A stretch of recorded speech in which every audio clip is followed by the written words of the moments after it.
I'm here, Larry. Hello, Mark. How are you? I'm doing well, Larry. Well, that's good. Real good. So, Like wow, about look at all the people we have in chat. That's they're pretty going at awesome. it. They're going at it. All right. That's good. I really Hey, wasn't I really wasn't in the mood to do this, but whenever you well, hear your hunting buddy dies the day before, it's yeah, kind of rough. yeah, Especially a dude you went to Montana with and Missouri and everywhere. Stupid COVID. But and poor Johnny Gill, he's got to go have stress test on his heart and stuff. So really. remember my hunting buddy's family in y'all's prayers, and remember Johnny in y'all's prayers. And we'll try to muster through this. Yeah. And also, Christy Sci-Fi's mother passed Yeah, away. that's right. Yep, the Really world sad. sometimes is cruel, but none of us are going to get out alive, unfortunately. No. So, but anyway, we got your 100th podcast coming up this week. Yeah, let's keep the guest a secret for right now. For right now, For right now. Yeah. can we talk about the other 99? We can. We can. Well, that's And good. look, I just sent you something. I see it. Me and Cam Buckner are working on a collaboration with plugging each other's channels and stuff, of I'm course, glad you got channels out. I was getting worried. because we can't do nothing for Cam, but he sure does a lot to help us. Yeah, that's true. Very So true. this is about a minute long, and it's just a plug whenever you want to play it. All right, don't tune out. We'll be right back. Neighbor tells you about the unstable man in the cul-de-sac who claims to have been abducted by aliens. And then there's the woman in town who claims to see Bigfoot all the time. Your boss, who you greatly admire, confides in you that he has started speaking with his wife daily when he gets home from work. She died 8 years ago. It's hard to believe this stuff, and you write these stories off as overactive imaginations. Are these people seeking attention, or are they a bit unstable? No matter what you think, if you're like me, you walk away wondering, what if that was true? The What If It's True podcast features stories by ordinary people like you and me. Something has happened to them, something so strange they are in agony unless they tell others. My name is Cameron Buckner, and the What If It's True podcast is available at whatifitstruepodcast.com and on all available podcast apps.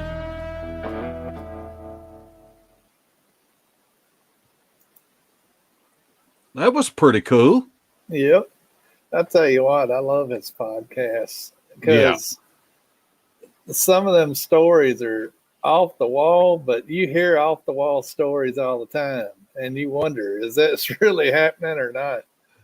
You And they know, used to do the Steve Lilly journals at the end of them, and I don't know if he's moved that to Dixie Cryptid or if he's still got it there and has been busy and hadn't written any lately. But man, those are awesome too.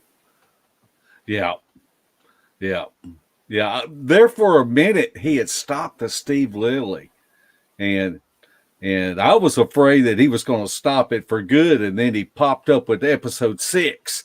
Yeah, You know, and so that's man, and that's too good to stop.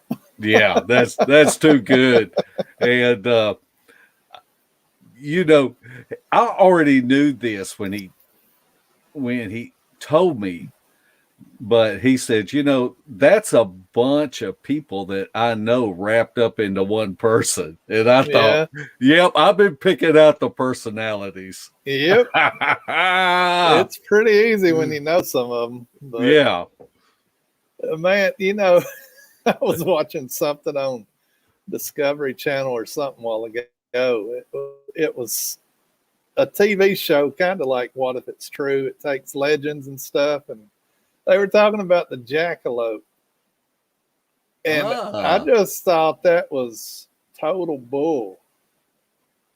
But it's actually some kind of disease that they get, and they grow a malignant tumor out of their head that looks like an antler.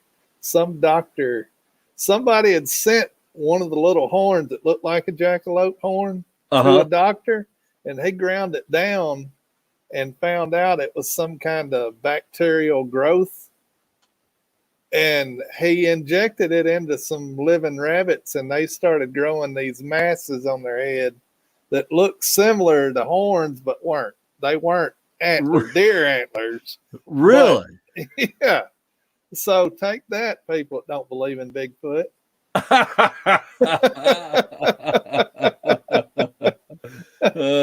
And that's one thing they said. The jackalope's always been a mythological creature like Bigfoot and the Loch Ness Monster.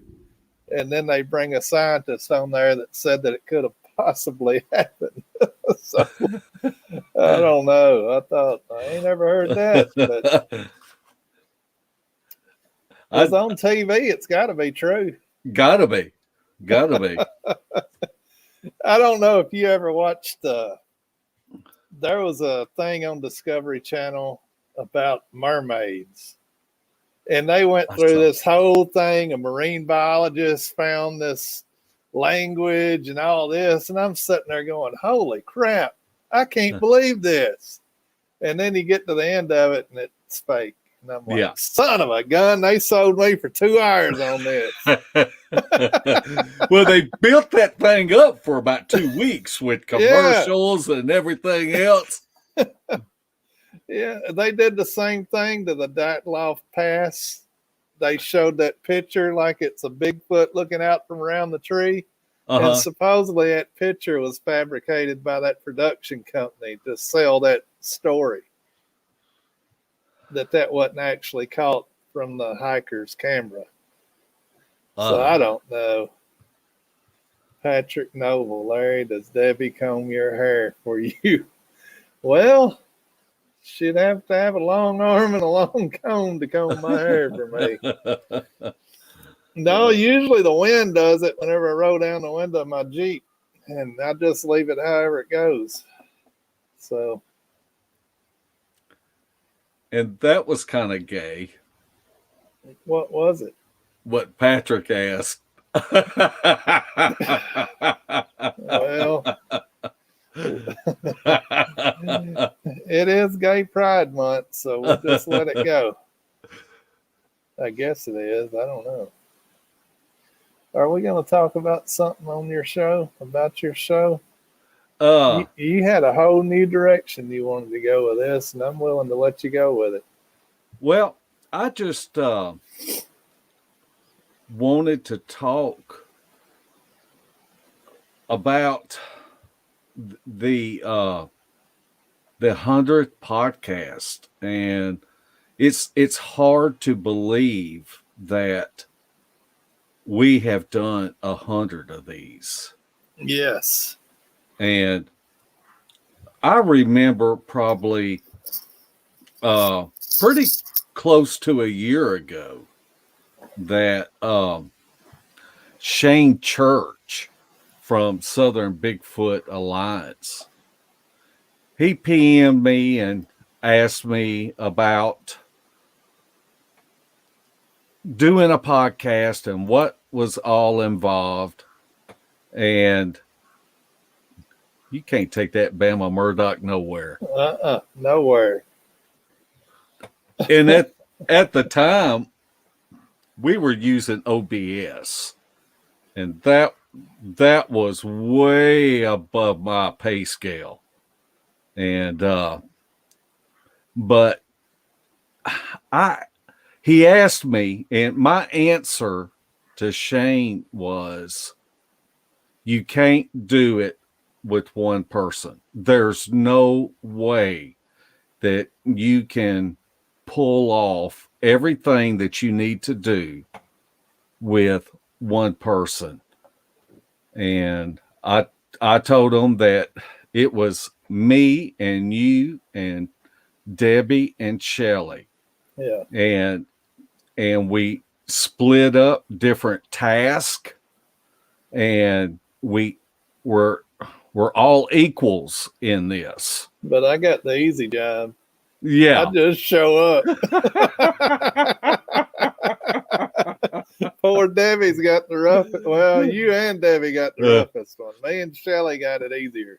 Well, sometimes Shelley's can be hard, especially with OBS. When we had, when we would try to get a guest on and there was audio or video problems, and for her troubleshooting, and a lot of times we had to troubleshoot on the fly.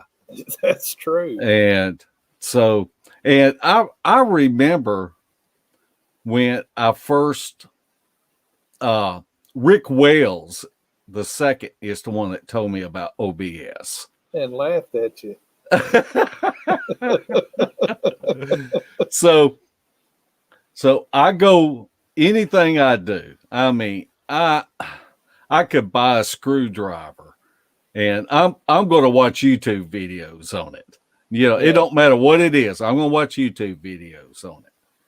And so I started watching OBS tutorial videos, and it was so far above my head. The learning curve was really hard for me, and trying to learn how to pull in the different feeds. When we were doing it on OBS, I would have about 25 slides. Yeah. And so that we could change the camera angles and add videos and things of that nature. And it was hard trying to set it up. And I remember when I was trying to set it up that I wasn't getting it. And it dawned on me. I said, well, maybe I can pay somebody. So, so here I go. Now, where can I go find somebody that will come and help me out with this? And I thought, GameStop, because they're smart. There's teenagers in there that know more about computers than I will ever know. Yeah. And so, and I remember walking in that GameStop and I saw some kids over there, and I walked up to them and I asked them, I said, are y'all gamers? And they said, yeah. And I said, well, do you know about OBS? And they it was almost like they were looking at me funny. I almost felt like a perv. I almost felt like I had a raincoat. And I was opening up that raincoat. Kids, would you come to my house and show me how to run it? Yeah, like I had a bunch of watches or something inside that raincoat, like I was shifty or something. Yeah. And yeah, that is a little creepy. And I walked up to two, and they looked at me, and they said, no, we don't know nothing about OBS. And I looked over, and there were some other kids, and I walked over to them and asked them, and they're looking at me funny, and they say no. And I walked over to some other kid and asked him, and he didn't know. And about that time, that guy saw me, the guy that worked there saw me going to all these different people, and people scattering like rats. And he asked me, if he could help me. And I said, maybe you can. And I felt like I was opening up that raincoat again. And have you been registered in your local pedophile? Holy moly. I didn't know you did that, or I'd have told you not to do that. And I think back and this is Larry's fault because Larry is the one that said, "Look, we need to do this." And And I'll what's sad is I tried to get some other people that were already doing a podcast to do it, and they were too lazy to do it. Is that right? I'm not sure who we're talking about. Well, I'll tell you off the air. But I did tell two different people about it that we were associated with at that time, and neither one of them wanted to change the way they were doing things to do it. Oh, yeah. Yeah, I remember that. And so then Because- you said, well, we'll try it. And I'm like, okay, but here we are 8 years later. Yeah, and things change. I remember I got a PM from Jerry Richardson that has a podcast. Now he does like these tractor pulls, Yep. and they have a podcast, a successful podcast. And he sent me a message and say, "Look, something has happened between OBS and YouTube, and they're not connecting no more." And I mean, we had to scramble that week to find out. I remember getting in touch with Kerry Arnold and saying, "What are y'all doing?" And basically had to sign up, had to learn how to use Yard Dog within the like 2 days or something like that.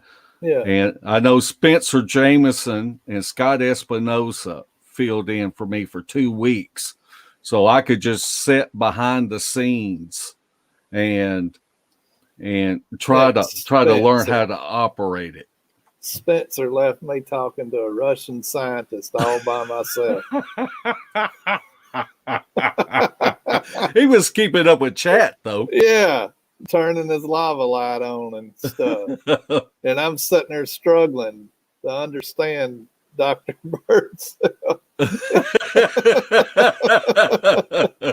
Oh, mercy. But it's all good. But we worked our way through it. But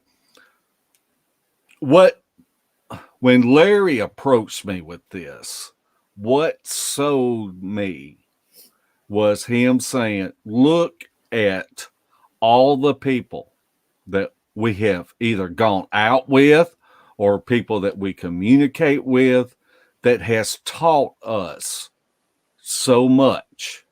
And being able to incorporate things that they were doing with our own strategy and tactics that we were already doing. And what we should do is to bring on people that we don't necessarily know, but know of, and let them share their knowledge and experiences so that people that do go out in the woods it might be able to help them.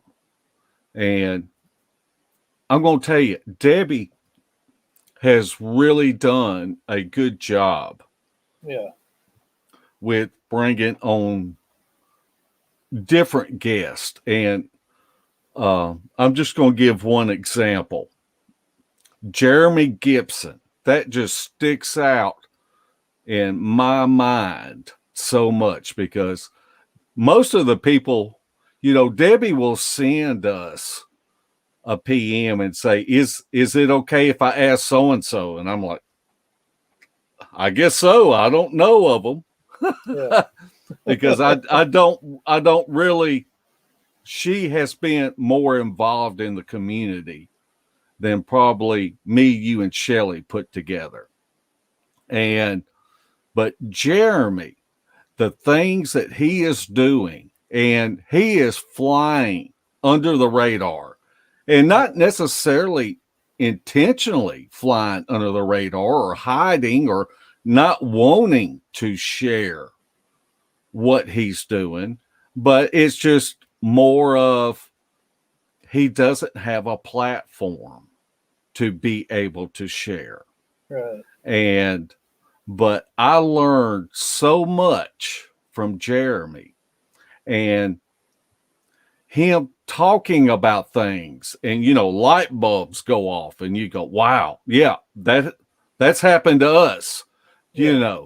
And so it's these shows. I don't know how many of these shows that I have gone back and watched just because I knew that while I'm trying to produce the show and carry on a decent conversation and pay attention to the guest, I'm missing so much. Oh yeah. And so there's been like Bob and Kathy Strain, Right. going back and watching that show and hearing their experiences and what they did and how they tweaked it. Because I know I have never met Randy Harrington, and we used to be in the same group, but he got out for basically the same reasons that we got out of this group. But he was like the number 2 guy in this group. But I was able to follow him because with this group, you had like a diary to where you could go in and put whatever you wanted to about what you were trying out in the field. And I spent over a year studying 10 years of Randy sharing this in this diary, what he would do. This didn't work. So I tweaked it a little bit and I got some results when I tweaked it this way. And I did. I spent over a year studying, what Randy was putting on there. And so I look at Beast TV as being that kind of vehicle that, let's say somebody new comes in and is interested and wanting to go out in the woods and look for these creatures. I mean, we've had so many great guests on here that love to mentor and to teach and to share. Right. And we geared the show Beast TV to get the medium range and the lower range, but we have had some high profile people on there, but we wasn't shooting to get the TV personalities on our show for hits. We were wanting to get the people that were actually getting out in the woods and doing this for real on a weekly, daily basis and sharing their experiences, their techniques, and all that with us to see any similarities or to hone in on something that may help to solve this. And the TV personalities aren't going to do it. The high profile people that are talking at every conference are saying the same thing every time.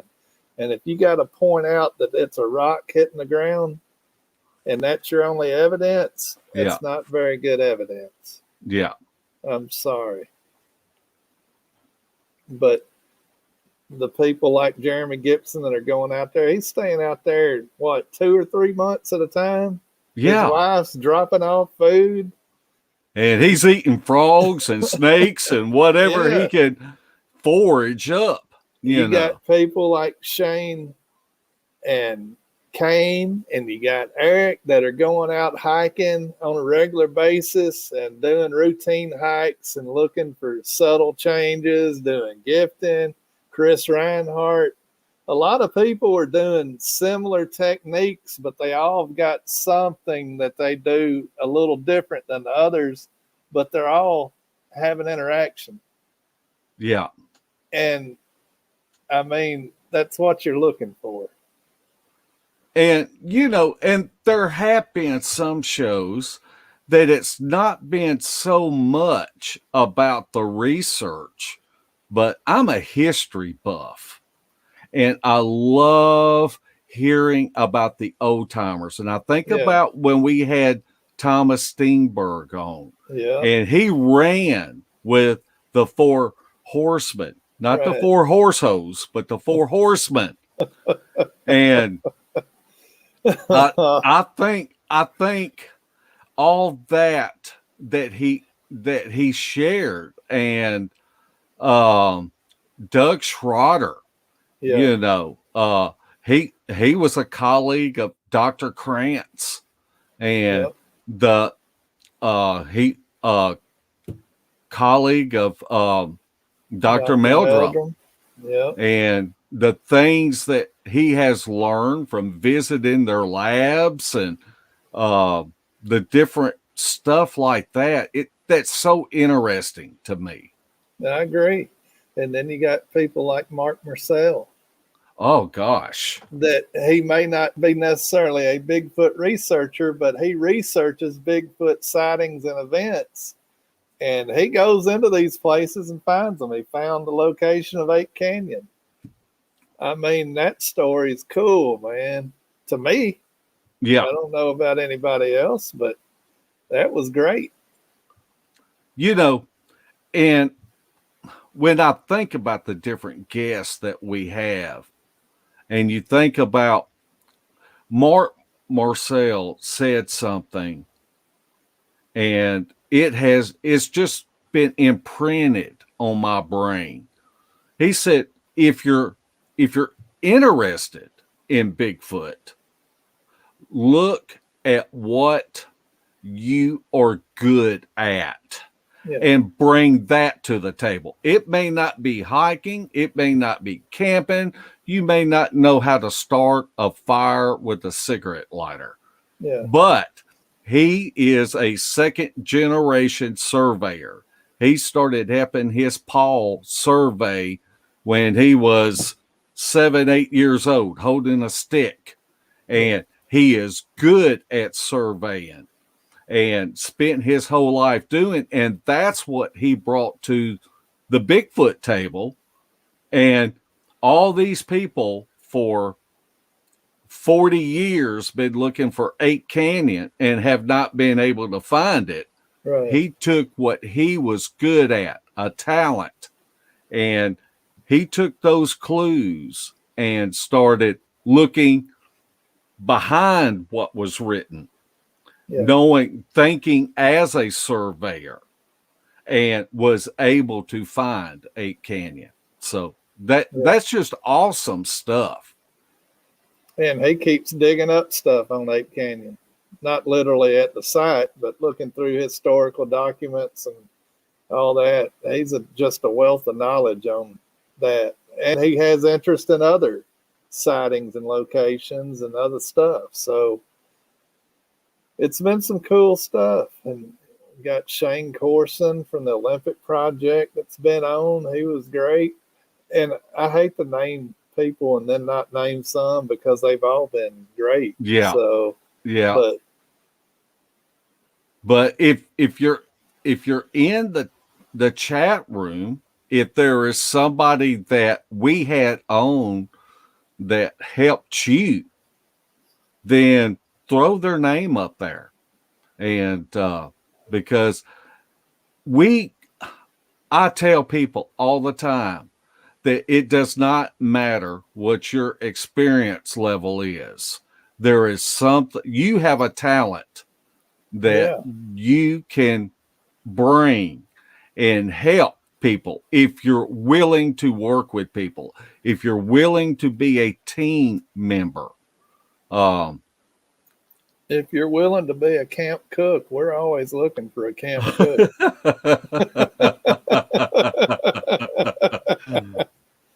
Oh, me.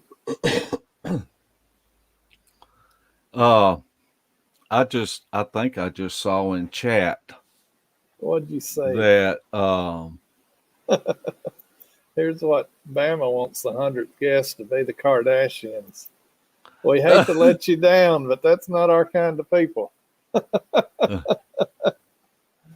Uh, Let's see. Bigfoot Bud just said Leo Frank. yeah. Yep. You, this is probably, it would probably be embarrassing for some people, but it's not embarrassing to me because I feel like what I really bring to the table is wilderness survival and things of this nature, allowing us to go out into the woods for an extended period of time. Yeah. And I remember we were doing an audio video check with Leo, and I didn't know who he was. Of course, Debbie knew who he was, I think Larry did. and probably Larry. And I remember asking Leo, I said, "Have you ever had a sighting?"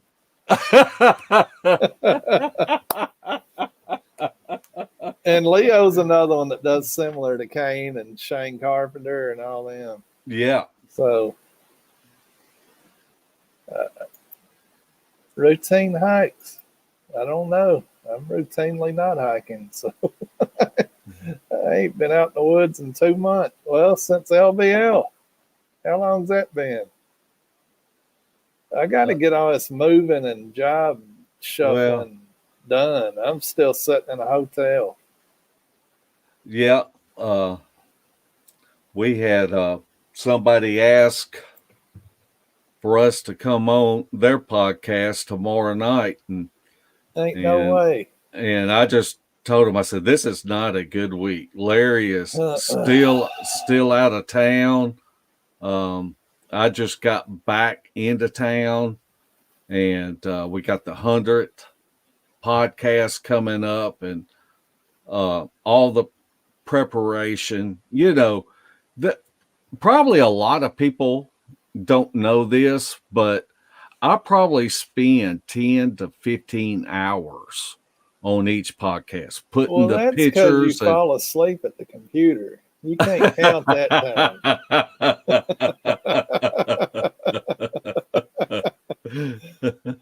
Go ahead, Mark. I had to throw it in there. But there's a lot that goes on behind the scenes, and that's why I wanted to make sure that, you know, that I brought up whenever Shane Church asked me about doing podcasts, that you have to get help. You know, it's just not me doing the producing and Larry putting on headphones, but it's Debbie and Shelley. Yeah, and Larry putting on headphones or earbuds tonight. And it's great. But Shane and Brian have done a good job with their Cryptoholic show. It's funny as crap. Yeah. Yeah. So, but we've had a lot of great folks on. You remember the Squatching Cowboy? I remember the Squatching Cowboy. We had him on. I got an email from him today. And it wasn't one of them naked pictures again, was it? No, that's John Gill that sends those. Oh, okay. I knew it was one of them. I couldn't remember which one. It's John Gill and Debbie Jones that sends them.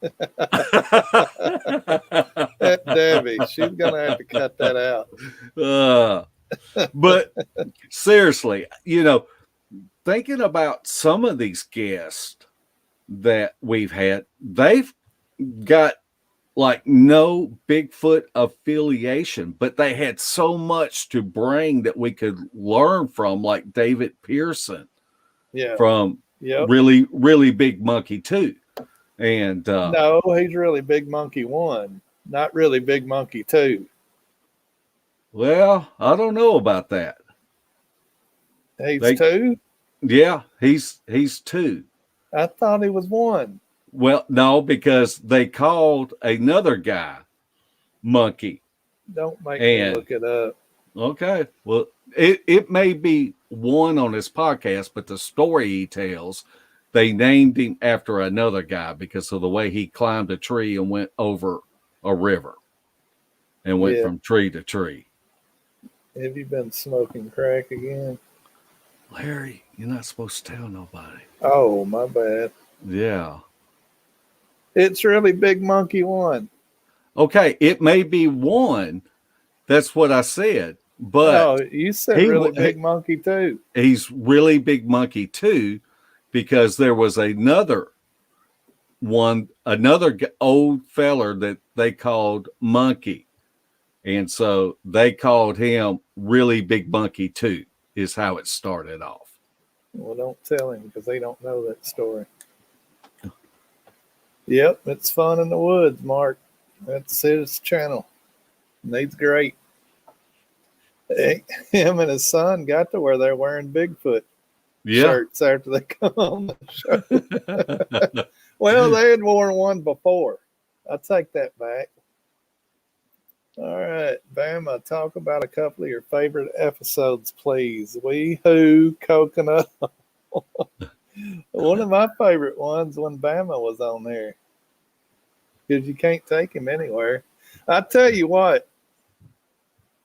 Well, I'm not going to say because Bama's kind of a private person, but we had a great conversation while we were eating yesterday. Uh-huh. And some of his stories would make a fantastic show that aren't Bigfoot related. And I won't Right. say anything else because he's a private person. But they were some interesting stuff. But anyway, what's some of your favorite? Are we want to name favorite? Well, Because if we name favorite, we might have to go you the know, opposite way. well, I mean, there's no way we could sit here and talk about, some of the guests we've had on twice, but not many. So I would say at least 90 different guests. And there's different aspects to that. I think about someone that I've got a lot of respect for and that I have spent time with, Yeah. and see how, well, I'm talking about Brenda Harris. And because she is so willing to share anything that she knows. And she is a nice person. And all the years that I have been in this Bigfoot community, I have never seen that lady get ugly with anyone, no matter what anybody says or if there's jabs or anything like that. And this has got nothing to do with Bigfoot. It's just got everything to do with being a good person. What stands out with me about Brenda and when she was on, she would rather have a skinwalker come up to her door than a Bigfoot. Yeah. I don't know about that. She seemed like she was more passive with a skinwalker jiggling the door handle than a Bigfoot jiggling the door handle. I'm like, I don't know. That's wild there. I don't want either one of them jiggling my door handle. But I think that was actually her husband that said that, because if I remember I remember it right, she was telling her husband about the Bigfoot encounter, and he said, "Well, maybe it was just a skinwalker." Yeah. I'd rather deal with a Bigfoot than I would a skinwalker or a ghost or anything else like that. Me too. D Worm asks, what guest story freaked you out the most? Well, I think back, and it is still my favorite Bigfoot encounter story. And that is what happened to Kerry Arnold. Now, Kerry will tell you that he wished it never happened. But we were fortunate enough to, and maybe it was the first time that Linda came on a different podcast, but Linda came on with Kerry. And I thought that was really, really cool. And for him to come on and him tell his story. for us because it's my favorite encounter story. It answered a lot of questions for me with different things that happen because most sightings are 2 seconds, 3 seconds, if that. Right. But his lasted a long time. Well, mine is Lori. I mispronounce her last name. Just Come go ahead and on. butcher it. I don't want to butcher it. Croson.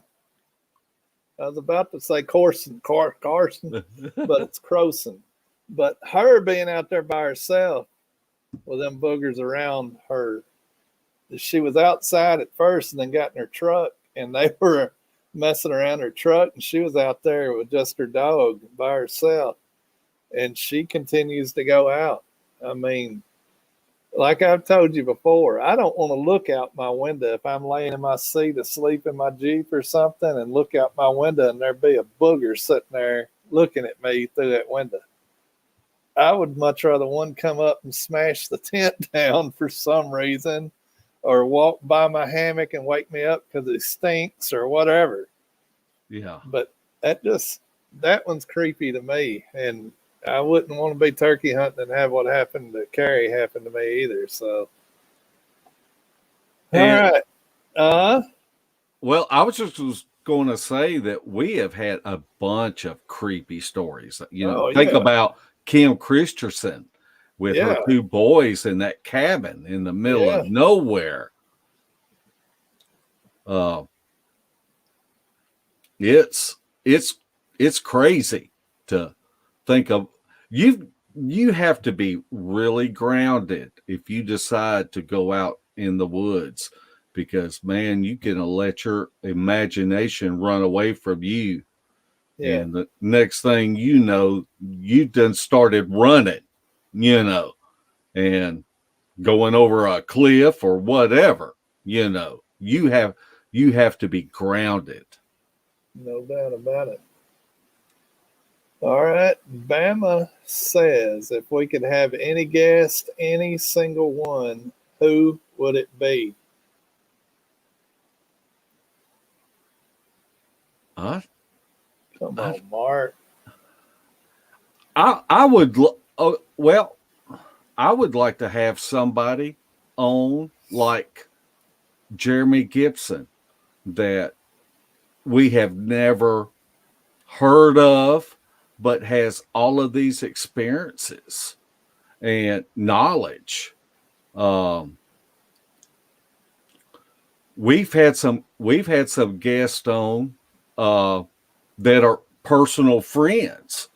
I think about Kane Michaels and Eric Tipton and Cheryl Corntassel and guys that we have actually been out in the field with and have worked with, have spent hours and days out, and they're those guys are good teammates. You have to learn how to set your ego aside and be able to work. Yeah. No way. Yeah. Ain't nobody in this field got no ego.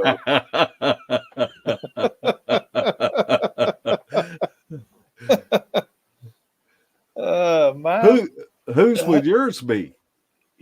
It's going to be weird for you. But if I could go back and have any guest, I would like to have Roger Patterson and Mr. Gimlin and discuss the Patty film with them both. Yeah. And hear the story and all that. That'd be cool. Yeah. And if you could get Patty to sit down and talk about it, that'd be even better. Get her perspective. Why did you choose to get caught that day? I may have missed 35 questions. I don't know. I've always wanted to pick you know, we hear Mr. Gimlin's side a lot, but there's very few interviews or anything with Patterson. Right. I think he wrote a book, and I've got the book, and you know how I love reading. So, and Doug's the one that gave me the book. Well, he gave it to Debbie, and Debbie left it at my house. So it's mine now. No, it ain't. Sandy D, Mark or Larry, who is the 50 years of Bigfoot person? Janice Carter. That is the 50 years of Bigfoot person. Mary Green actually wrote the book, but it's based on Janice Carter and her experiences growing up.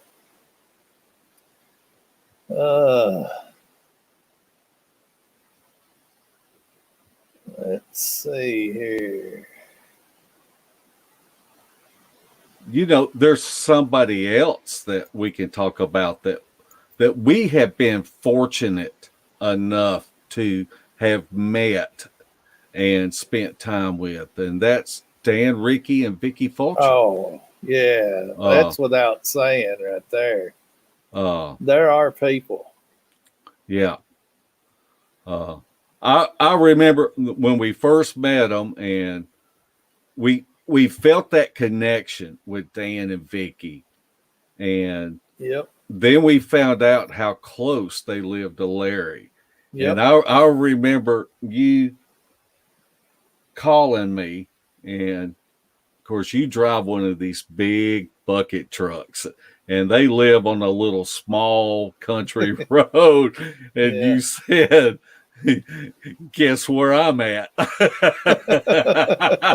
You were working in the area, and you just drove on over there to where they lived at, and was about to get out and go in and strike up a conversation. Yep. And they opened the door and let me in. And they may have wished they hadn't. I don't know, but we've been good friends since then. They've attended a lot of our camp outs, and I've drug them all over the Southeast and some of the Midwest. But we've had fun, no doubt about it.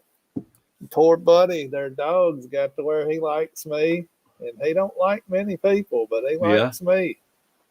But we've been everywhere, and I hope we go some more. But if Vicky don't quit adopting them dadgum dogs, she can't go nowhere because she's got to worry about them dogs. You know anybody like that? Yeah. I'll make arrangements. Well, I'm just not a dog hater like you, Larry. I'm not a dog hater either. I love dogs. But you can't take on more than you can pawn off on somebody to take care of while you're out of town for a weekend. Do you like cats? I'm Is not a cat person. Is that why you give all those? Is that why you give all them stray cats you find while you're working to that nice Chinese family down the road from you? You know what Kimbo Slice says.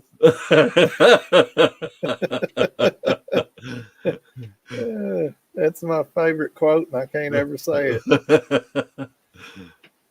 BF Bud, he'd like to see Mark Barton. How is he doing since his nightmare experience, etc.? I believe I've heard from some people that he's doing a lot better than he was whenever he did that interview with Carrie. Yeah. So I don't think he's doing well enough that he wants to go back out there, but he's getting through life now functioning a lot better, I believe. And there are people that would know a whole lot more than me. I'm just going off hearsay. Well, you know, these kind of experiences can really set you back emotionally, anxiety levels, depression. And I know I really felt bad about one of our guests that we had on, and that was Patrick Vaughn, because he struggled with that, with his sightings. And I actually heard him on another podcast say that, it after he did ours, it set him back a little bit. Yeah. But and just going back and reliving it. And I I'm not Larry and I would never have a guest on for to have big numbers on a podcast. We just that wouldn't be right, and I wouldn't want anyone to come on and tell their story and it upset them and set them back. Yeah, definitely not. We're here to learn about the creatures and try to unlock some secrets that may help somebody in the future, prove it to science and the world, but we're not here to take advantage of people just to get another view or something. It's more for the truth of the subject than it is anything. Yeah. I mean, there's other podcasts out there that are doing similar things that we are, but I don't know. But there's a lot of people out there that are doing this every day that we've not heard of, that some of y'all may have. And if you have somebody you know of that is bringing evidence and their techniques are a little different or whatever, I mean, we're not 100% into woo, but we're not 100% against woo either. Yeah. I mean, people are seeing stuff and having stuff happen that's just weird. Is it Bigfoot related? Maybe, maybe not. I don't know. But I'm not going to bring somebody on and they say they saw this with their eyes and then me sit here and say, oh, that can't happen, because I don't believe that. My belief ain't got nothing to do with somebody's experience. If somebody tells me they had this, and this happen, I'm not going to say, okay, well, I can go along with this and this, but I'm not going to believe this woo part of the story because I don't believe it. Well, me and you and others in our small loop have broken ties with people that are ugly and want to charge somebody with hoaxing or anything like that. There's a big difference in between hoaxing and misidentification, between hoaxing and a mistake. A mistake. Because if I'm not there, why would I want to ridicule someone because of what they saw and what they believe? I wasn't there. And if you got to knock somebody down to step on their back to get somewhere else, yeah, you don't deserve to be anywhere.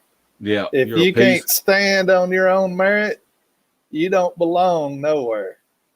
And, and what's funny is the people that will do that have absolutely zero evidence of their own. Only thing they can do is sit back and try to shoot other people down. Yep. And we don't have time for that either. No, I don't want to be that guy. Nope. We like to keep it positive and bring people on that are positive and trying to move forward in this subject, not somebody that's trying to pull everybody back just to get ahead of them. It's just ridiculous and makes me want to cuss a little bit. Spencer said William Lunsford was a great guest. He was. And he's even greater in a bass boat, let me tell you. And I hope to get out there with him again. Nightwolf said Connor was cool. And you know what? I was a little apprehensive at first with him saying he's dropping this and that, but the more you listen to him, the more you get sucked into everything he was saying. And he did spit a lot of truth out, I tell you, I wished I had his gift of gab. Yeah, I wished I had his energy without the artificial stimulant. Chemically induced. Yeah, I don't need none of that. Oh, mercy. Now it clicked all the way up again. I just got to something I was about to read.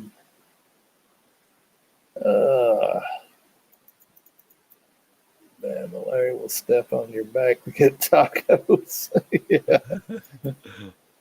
Don't put no bowl of chili out there either.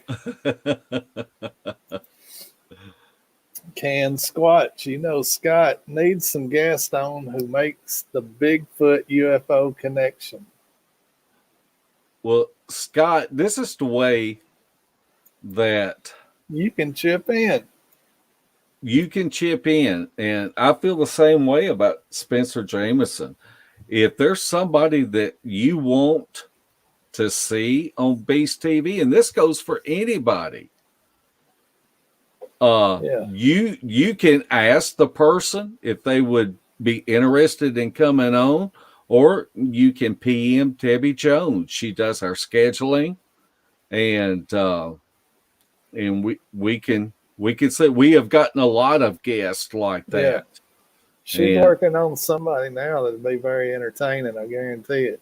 Oh yeah, and I can tell you that everybody that's watching this podcast knows who this person is. Yep. And it should work out in the end. The Worm, where would you guys love to do research but haven't gone yet? Don't say the Pacific Northwest. Okay, well, Pacific Northwest. since I can't say Pacific Northwest, Don't say the res and because you love the Navajo people. no. But I Don't actually, say Jamaica. I actually, Don't say Philippines because I know why you want to go there. if you'll let me finish, All right, go ahead. I actually got an invite from our friend CD Squatcher, and she won a outing from it was a promotion to help Mogollon out, and it's at Brown Springs, and I've never been there, and I've heard so many people talk about it. I've heard Dan Ricky and Vicky Ricky talk about it. I've heard Kumbo talk about it, and all these different people. And so she wanted somebody to go with her. And so she invited me to go to Brown Springs. And I just think that's going to be really cool. Isn't Brown Springs really close to Skidmark, Oklahoma? It may be after it's over with. I don't know. Oh, me. Well, they're out of questions and we're out of time. We're on an hour time limit, aren't we? Yeah, I guess so. Well, let me ask you a question, Larry. All Since right. since we have started doing this podcast, what stands out to you that you cherish? Well, it's definitely the people I've met through this podcast, honestly, that we met at meet and greet, and there's future people we'll meet at a meet and greet that I know. That's always the number one thing, the friends you make through this subject. So that's what I'll say. I mean, I've had experiences. I've been on some great expeditions and stuff, but it's more the friends. That was my answer. That was absolutely my answer. That's why I'm glad you let me go first. Because that's what stands out to me, are all the people that we've met And there's some people that we've only met once or twice. And then there's some people that we have been able to become good friends. I think Yeah. about I think about the Beasleys and Rodney and Karen and how much fun we have with them. Bama, uh Moose. Spencer, Moose, the Pajerski brothers. Yeah. Man, those guys are so much fun to go out Tag in the team woods with. champions of the world. Yeah. That Jerry can catch a fish too. Yeah. I'll tell you. And you think of, I mean, if it wasn't for Bigfoot, I would have never met Larry. Yeah. And Well, somebody asked who was the person that introduced us, how we met. And you can tell that story and try not to cry this time. we met on a Bigfoot Facebook page, and it was EOTBF, Evidence of Tennessee Bigfoot. Yep. And I guess I had been in the community about a year and found this Facebook page that dealt with Tennessee people and that were going out. And Larry had found it, and we got to talking on there and found out we were pretty close. But I think Larry has a different version of where we met. Every podcast I go on, somebody asks where Mark and I met, and I always say gaylovers.com. And they laugh, and I laugh. Mark's serious all the time. I don't know. Well, Shelly does say me and you got a bromance going. She's just jealous. That's Yeah. all.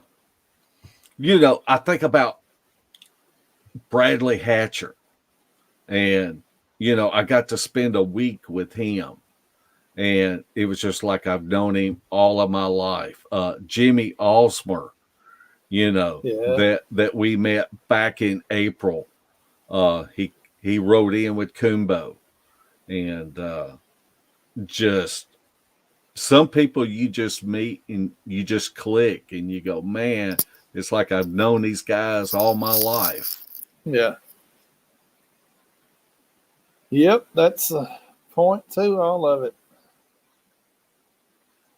I was just going to say, if not for you guys, wouldn't have met as many Bigfoot peeps. Community is growing. I believe you're right. I think it is. I think that as bad as people talk about the TV shows have brought the subject more to light, more popularity to it, and more people are being more open about their experiences and encounters, and the people that are curious about it are coming to learn about it. So, yeah, I do think it's growing tremendously. No doubt about it. And no matter what you say about the TV shows, it's like what Larry said, if it wasn't for these TV shows, people would still be keeping these encounters to themselves, or it might have motivated them to go out into the woods and actually look for these creatures. Right. And the people on the TV shows, they get a pretty bad rap. I mean, they gain popularity and all that, but they all started off looking for Bigfoot and the curiosity and going out. And it's hard to do on TV because the production companies want this, this, and this, and they're forced to go along with it for the show. If they were doing the show, I guarantee it'd be a lot different, most likely. Some of them would maybe have their face up there just as much, but I know probably 75% of them would do things totally different, but they go along with it just because it's their show and they want them to be on it. So Yeah. I'll give them a pass on that. If Mark start paying me more, I'd start no showing up with my shirt on.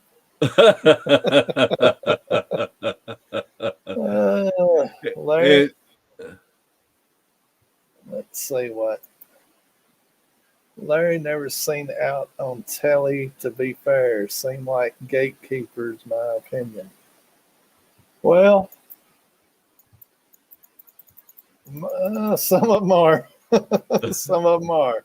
Some of them are sincere, and some of them are there to be on TV. So, City Slicker, are Mark and Larry going to bring their guitars out and entertain us for Thursday's 100th episode? No. We don't want people turning it off immediately. Yeah. We would like for people to watch a little while. And the guest is going to be great. So you'll want to listen to the guest, not us. Yeah. All right. Mark, that's it. So if you want to start plugging the 100th show, I got to go to bed early tonight. I've been staying up too late. I kind of felt sorry for you last night a little bit. Whew. Mercy. Yeah, I was prepared. Before we got off the air, I took some melatonin so I could go right to sleep, but I really didn't go right to sleep. Any dates set for the meet and greet? Mark and Shelly are working on that right now to get those dates out. Larry's retired from all planning. He just shows up and eats. Don't I have this year off? You know, I'm always looking for somebody to invite me out to an active area, you know, and I think that if somebody had a real active area that would let a bunch of hooligans come in there, then we would feed them. Yeah. I would like to get invited to the house that's getting harassed on a nightly basis. Yeah. Something like that. That'd be great. Well, you know, that's what Jim Lansdale does. Yeah. You know, and I think that's why he has so much success. Yeah. He will question these people, you know, and got his own little standards that he goes through with questions and Yeah. filling people out. And what a great strategy that is. I agree. That's a good way to stay on a hot spot. Yeah, go to where you know they're at. That's right. Throw the topo maps away. Yeah. No doubt about it. If they're there, they're there. They're there. All right, Mark. Plug away, son. Plug away. Well, we just want to invite everybody to come and watch the 100th podcast. I've just about decided to do a little premiere for it and put it together to give everybody a little taste of, because we have such a fantastic guest that's going to come on, and he has so much knowledge and so many experiences that there's no way that we could even cover it in 2 hours. Oh, yeah. But you will get a chance to be able to hear what he's been up to, and and whenever we talk to him, he really has the same thoughts and mindset that I have, that I'm not trying to prove that this creature exists. You already know it does. Yeah. And I just want to be in the woods and put myself in the right spot at the right time and experience interactions. Yeah. Well, all I can say is show up Thursday night at 8 o'clock Central. And We're going to yeah, let me say this. you say it. We're, we're Come on. we're going to put it on probably an hour early Oh my because goodness. it's going to run over. I assure you. And I have a good friend out there, Russell, and he has a podcast, WTF, Uh-huh. Why the Fascination, and That he ain't what is that means. he is so gracious to always wait till we go off the air before he comes on. Yeah. And I appreciate people that show respect. And so we will probably I will put it on the Facebook page. If you're not on our Facebook page, make sure that you are subscribed to me and Larry's channels, and then you will see what time it's going to start. And That's right. They won't Catfish, see. Catfish Dave would be a good one because I want to hear him say, "Peoples." All right, folks. We'll see y'all Thursday night at whatever time Mark decides to put this up. We thank y'all for joining us. And if you are one of our 99 guests we've already had and we didn't mention your name, we're sorry. You're important. I guarantee it, because all of them have been great, and we've learned something from everybody on every podcast we've had. Don't you think, Mark? I think so. I think so. And if we'd quit doing these podcasts, we could get out in the woods and try some of these things we've learned instead of sitting here talking about it. But nevertheless, we will see y'all Thursday night at the same bat time on the same bat channel. And when will you put up the banner for the guest and the show? Maybe tomorrow. All right. Be looking for it. All right, guys. We're going to get off here so I can go to bed before midnight. Y'all have a good night. Night, footers. Maybe. This delayed. So you just going to sit there, you're going to talk.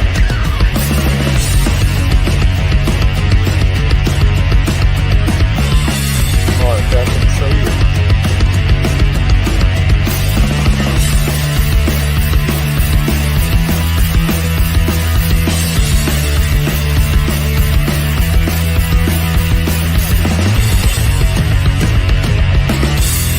Going live.